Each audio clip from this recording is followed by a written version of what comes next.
Good morning all of you. आज का हमारा सब्जेक्ट है पेडागोगी ऑफ फिज़िकल साइंस। ठीक है, हमने सिलेबस के बारे में इसके डिस्कस कर लिया था। आज हम क्या करेंगे, इसका मीनिंग करेंगे, मीनिंग एंड नेचर। ठीक है, तो हमारा क्या क्वेश्चन है, what is right the meaning and definition of physical science and explain the nature. देखिए, सबसे पहले हमें फिज़िकल साइंस का मीनिंग क्लियर होना चाहिए। ठीक है, जिन बच्चों के पास फिज़िकल साइंस जिन्होंने ली है टीचिंग ऑफ फिज़िकल साइंस, उनको मीनिंग भी क्लियर होगा क्योंकि उन्होंने पढ़ी हुई है पहले। ठीक है ना बेटा, फिज़िकल साइंस पढ़ी हुई है, सभी बच्चों ने पढ़ी हुई है वैसे तो 10th लेवल तक। उसके बाद आपकी चॉइस है, जिस बच्चों ने भरी हुई है उन बच्चों को मीनिंग भी क्लियर होगा। लेकिन एक बार हम फिर से मीनिंग इसका करते हैं। हाँ जी, फिज़िकल साइंस।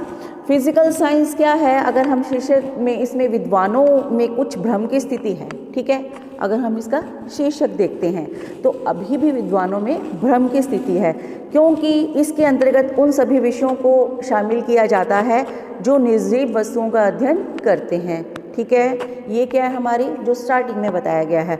उसके बाद फिज़िकल साइंस क्या है, भौतिकी विज्ञान समूह ज्ञान की उन शाखाओं को सम्मिलित करता है जो अजीवित वस्तुओं के अध्ययन से संबंधित है। ठीक है, physical science group includes those branches of science which are related with the study of non-living things. Okay? अगर हम देखते हैं तो इस परिभाषा के आधार पर कुछ विद्वान इसे पदार्थों का नाम भी संबोधित करते हैं। ठीक है, लेकिन अगर हम एक तरफ देखते हैं तो ये नाम उचित नहीं है, क्योंकि पदार्थ का अर्थ तो कोई वस्तु, सामग्री, कोई भी चीज़ होती है, कोई भौतिक वस्तु आदि, तत्व आदि से होता है। लेकिन जो यह अर्थ क्या है, अगर हम इस तरह से करेंगे तो यह अर्थ जीवित अथवा अजीवित वस्तुओं का बोध कराते हैं। लेकिन जब हम फिज़िकल शब्द को शुद्ध रूप में अनुवाद की तरफ ध्यान देते हैं तो वो क्या है, भौतिकी विज्ञान। तो हम वह नाम है जो इस विषय के लिए प्रयोग किया जाता है। ठीक है, कौन सा, भौतिकी विज्ञान। फिज़िकल से अलग रखने के साथ साथ हम इसको क्या करते हैं, भौतिक वस्तु के अर्थ का भी हम बोध कराते हुए इसको फिज़िकल का हिंदी रूपांतरण भी प्रस्तुत किया जाता है, जो इसका भौतिकी विज्ञान में हम देखते हैं। तो अतः अगर हम कहें तो भौतिकी विज्ञान ही ये क्या है, इसका सर्वोत्तम नाम फिज़िकल साइंस के लिए ही प्रस्तावित किया गया है। तो इस तरह से ये फिज़िकल साइंस नाम है। उसके बाद भौतिक विज्ञान की और डेफिनेशन अगर हम बात करते हैं तो वह विज्ञान की शाखा है जो प्रकृति और प्राकृतिक घटनाओं का क्या करती है, अध्ययन करती है। ठीक है, और यह वह विज्ञान है जो किसी प्राकृतिक घटना या व्यवहार की जो व्याख्या होती है उसकी प्रकृति द्वारा स्थापित किए गए नियमों के आधार पर उसका बेस मतलब आधार पर ही उसका बेस बनता है। ठीक है, तो इस प्रकार ये क्या है, आपकी फिज़िकल साइंस की डेफिनेशन है। जिसको इंग्लिश में करना है इंग्लिश में कर लीजिए। उसके बाद अगर हम और डेफिनेशन लिखते हैं इसकी, तो भौतिकी विज्ञान भौतिकी वस्तु और ऊर्जा के गुणों या उनके जो दीर्घ और सूक्ष्म दोनों रूप हैं उससे संबंधित अध्ययन प्रस्तुत करता है। तो इस प्रकार क्या है, ये हमारा भौतिकी विज्ञान की डेफिनेशन है। राइटर्स के अकॉर्डिंग आप जैसे जो भी राइटर्स के अकॉर्डिंग लिखना चाहो लिख सकते हो। नेक्स्ट है nature of physical science. Physical science का जो प्रकृति है वो कैसी है। देखिए, प्रकृति शब्द का अर्थ अगर हम देखते हैं तो हमारा स्वभाव या हमारे मूल प्रवृत्ति से होता है। यह सभी अर्थ कुल मिलाकर मतलब हमें बताते हैं कि वह वस्तु किस प्रकार का व्यवहार करती है, अर्थात जिस वस्तु को हमें प्रकृति में हम अध्ययन करते हैं जिस वस्तु का, उसकी कार्य करने की क्या विधि होती है और कौन कौन सी बातों का ध्यान केंद्रित किया जाता है। तो वह सब किस प्रकार होता है, जिस निष्कर्षों के आधार पर किया जाता है, तो वो क्या है, प्रकृति होती है। सबसे पहले हमें पता होना चाहिए व्हाट इज साइंस। नेक्स्ट है process of working of science. Next same importance facts about process of science. Next characteristics of result of science. तो ये सब बातों का हमें ध्यान रखना है। नेक्स्ट है विज्ञान की प्रक्रिया। देखिए, विज्ञान क्या है, प्रस्तुत विज्ञान की अगर हम प्रक्रिया की बात करते हैं तो उसकी प्रकृति का मूल तत्व उसमें ही निहित होता है, उसी में ही है।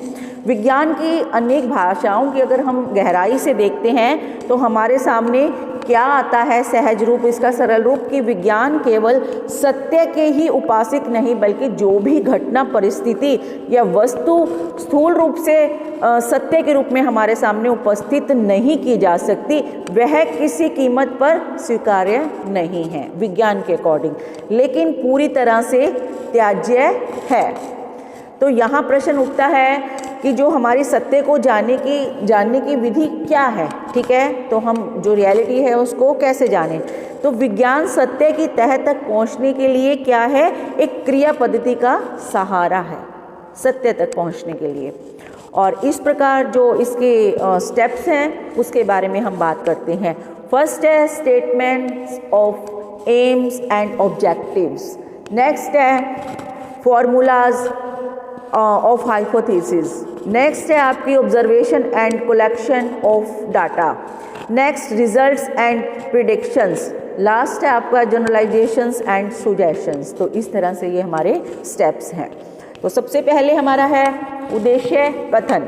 देखिए, जितने भी विषय विज्ञानों की श्रेणी में रखे जाते हैं उन सभी में से एक प्रकरण जो उद्देश्य है, जो परिभाषा है, उसकी निश्चित कर ली जाती है, ठीक है। और उस परिभाषा की सीमाओं का निर्धारण करके अपने उद्देश्य क्या होता है उसकी स्पष्टता, सरलता और जो भी व्याख्या है वो की जाती है, जिनसे भाषा में क्या होता है कल्पना शक्ति का सहारा ना लेकर बल्कि हम भाषा में जो प्राप्त उसका ऑब्जेक्टिव है वो उसके ऊपर विचार प्रस्तुत करते हैं। और विज्ञानों का कोई भी कार्य बिना उद्देश्य के नहीं होता। नेक्स्ट है कल्पना, फॉर्मूला ऑफ हाइपोथेसिस। जो उपकल्पनाएं होती हैं हमारी हाइपोथेसिस या परिकल्पना, उसका जो निर्माण विज्ञान की प्रकृति का एक क्या है महत्वपूर्ण अंग है। तो उपकल्पना निर्धारित किए गए विषयों की प्राप्ति जो है एक ऐसा अनुमान है हमारा, जो ऐसा विवरण है कि जो संपूर्ण वैज्ञानिक जो प्रक्रिया है उसके निष्कर्ष को प्रतिबिंबित करता है, ठीक है। तो इसे प्राप्त किए जाने वाले जो निष्कर्ष है उसका हम पूर्वानुमान अथवा संपूर्ण अध्ययन की अंतिम जो उपलब्धि है उसके कथन के बारे में क्या है कहा जा सकता है। तो ये क्या है हमारा कल्पना का निर्माण, हाइपोथेसिस। तो उसके बाद अगर हम देखते हैं तो वैज्ञानिक प्राय क्या करते हैं, अपनी इंद्रियों से प्राप्त विभिन्न प्रकार के ज्ञान और अनुभवों को जब एकत्रित करते हैं तो बार बार एक ऐसे प्रतीक होने के अनुभवों से जो उनको एक विशेष श्रेणी में जो उनके अनुभव होते हैं, जैसे प्रतीत होने वाले अनुभवों को एक विशेष श्रेणी में क्या रखा जाता है। तो इस तरह से जो दिखाई दे रहा है और जो अनुभव के आधार पर हम यह मानकर वह एक अनुमानित एक सिद्धांत की कल्पना करते हैं। तो वो क्या है आपका अनुभवों के मूल कारण इसमें हो सकते हैं। तो इंडक्टिव मेथड के आधार पर है इन अनुभवों से जो भी निष्कर्ष निकलता है वो क्या है आपकी उपकल्पना, हाइपोथेसिस। तो इस प्रकार अगर हम देखते हैं तो एक वैज्ञानिक की जो सोच होती है वो व्यक्ति यह कह सकता है कि जब हमें एक धैर्य विधि के माध्यम से हम सत्य निष्कर्ष को प्राप्त कर लेना ही हमारी क्या है ये सोच होती है। तो व्यर्थ में उपकल्पना के लिए अगर हम हाइपोथेसिस के लिए परेशान होने की क्या आवश्यकता है एक वैज्ञानिक के अकॉर्डिंग। लेकिन जैसा कि विज्ञान का एक नियम है कि कर्म से कम समय धन व श्रम का उपयोग करके जो हमारा लक्ष्य है उसको प्राप्त करना और उपकल्पना जो हमारी हाइपोथेसिस है इस प्रकार विज्ञान की सहायता इसमें मिलती है। नेक्स्ट है एक्सपेरिमेंटल, जो आपका ऑब्जर्वेशन है आपका। तो उपकल्पना के आधार पर उसे प्रमाणिक रूप प्रदान कर सत्य सिद्ध करने की प्रकृति ही विज्ञान की सर्वाधिक महत्वपूर्ण विशेषता है, ठीक है। तो इस प्रकार विज्ञान कभी भी अपने द्वारा जो किए गए अनुमान होते हैं को तब तक सत्य नहीं मानता जब तक उसको सिद्ध करने वाले जो कंक्रीट हैं उन प्रमाणों का प्रत्यक्ष दर्शन नहीं हो जाता, ठीक है। तो सत्य के आधार पर ही सही माना जाता है। तो इस प्रकार ये जो प्रमाण होते हैं वो एक एक्सपेरिमेंटल मेथड से ही हमें प्राप्त होते हैं। तो हम कह सकते हैं कि जो हमारी ये प्रयोग हैं तो वह प्रक्रिया इसमें सुनियोजित रूप से विधि से अनुमानित उपकल्पना का परीक्षण इसमें किया जाता है। नेक्स्ट है आपका आंकड़ों का संचलन, आंकड़ों का संकलन। तो इसमें क्या है, जो प्रयोगात्मक विधि है उसके माध्यम से हम जो स्वतंत्र एवं परतंत्र हमारे चर होते हैं, वेरिएबल्स होते हैं, उनके जो विभिन्न प्रकार के आंकड़ों का संग्रह कर लिया जाता है। तो इन आंकड़ों से क्या होते हैं, जो गणनाएं होती हैं उसका विश्लेषण किया जाता है। और भौतिकी विज्ञान में तो क्या है, गणितीय जो प्योर मैथमेटिकल है उनके नियमों और सिद्धांतों के आधार पर ही जो गणनाएं हैं वो की जाती है। तो व्यवहारिक है, जो व्यवहारिक विज्ञानों में प्राय सांख्यिकी जो गणनाएं हैं उसके आधार पर वो बनाया गया है। तो इस प्रकार अगर हम देखते हैं कि जो गणितीय परिणाम है उसके आधार पर ही जो निष्कर्ष है वो निकाला जाता है। तो इस प्रकार ये हमारे सामने गणितीय शुद्धता को ध्यान में रखकर ही जो हमारे आंकड़े हैं वो लिए जाते हैं। नेक्स्ट है आपका कंक्लूज़न। देखिए लास्ट में हम कंक्लूज़न की बात करते हैं कि जो उक्त हमने गणनाएं की हैं उसके आधार पर हम निष्कर्ष ज्ञात किए जाते हैं तथा उन्हीं की व्यवहारिक व्याख्या की है प्रस्तुत की जाती है।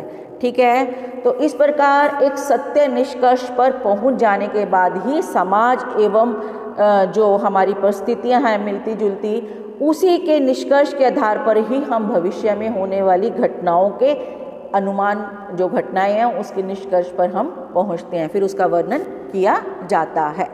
तो इस प्रक्रिया को हम क्या कहते हैं, भविष्य कथन भी कहा जाता है।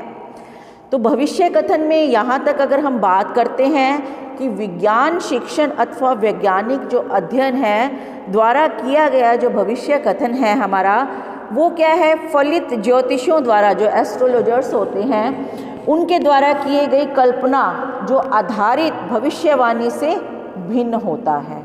ठीक है, और विज्ञान का जो भविष्य कथन सत्य एवं जो हमारे अनुमानों के आधार पर निष्कर्ष आधारित होता है। ठीक है बेटा, तो इस प्रकार क्या है, इसमें डिफरेंस है। तो लास्ट में क्या है, हमारी सुझाव के लिए हम बात करते हैं तो जब किसी वैज्ञानिक अध्ययन में कोई अंतिम निष्कर्ष प्राप्त कर लिया जाता है तो उसको अन्य जो समान परिस्थितियां हैं, स्थितियां हैं, उसके लिए भी प्रमाणिक कर दिया जाता है। ठीक है बेटा, तो उदाहरण के तौर पर अगर हम कोई भी परीक्षण प्रक्रिया में प्रमाणिक जो परीक्षण करते हैं, स्टैंडर्डाइज टेस्ट लेते हैं, तो उसको वो जन्म देती है और उसके आधार उस परीक्षण को जो शोध करता है हमारा रिसर्चर है, उसके द्वारा वैसे ही अन्य अनुसंधान जो हमारी प्रयोग में करने वाली अनुमति प्रदान कर दी जाती है। ठीक है, और जो सामान्यकरण के बाद जो हमारा रिसर्चर है वो आवश्यक समझता है और इन अध्ययनों के संबंधों में अपने कुछ सुझाव भी सम्मिलित कर देता है।